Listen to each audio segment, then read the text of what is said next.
Բոլորդ գիտեք, որ այսօր Արցախի Հանրապետության կառավարության գլխին ծածանվում է Ադրբեջանի դրոշը,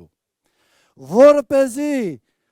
կիսալուսինը չծածանվի Հայաստանի Հանրապետության կառավարության շենքի գլխին, բոլորիդ խնդրում եմ, կոչ եմ անում, հորդորում եմ, ամսի 7-ին մեր քվեն տանք պարոն Քոչարյանին։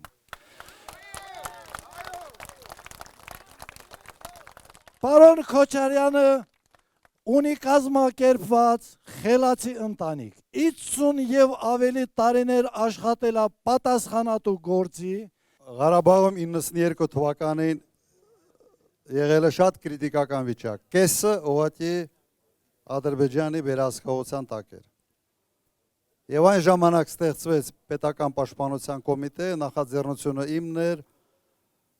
եւ ես դարձա այդ պետական պաշտպանության կոմիտեի նախագահ։ Ընդամենը 2 ամսից հետո սկսել ենք ազատագրել Արցախը, 6 ամիս հետո գրեթե ամբողջությամբ ազատված էր, իսկ 94 թվականին Արցախի տարածքի չափ, կրկնակի տարածքի չափ անվտանգության գոտի մեր վերահսկողության տակ էր։ Ոչ ոք չէր հավատում, որ սկսում ենք, որ կարող ենք դրան հասնել։ Դրան հասել ենք։ Հիմա հասկանում եմ, որ հիմա կան այլ կարգի խնդիրներ։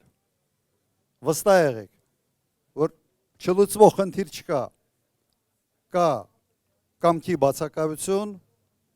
եւ թիմի բացակայություն։ Եթե կա կամք, թիմ, նպատակ, ձև չկա, որ նպատակի չհասնես։ Այ իմ կյանքի կարգախոսը միշտ սա է եղել։ Ուրեմն առաջ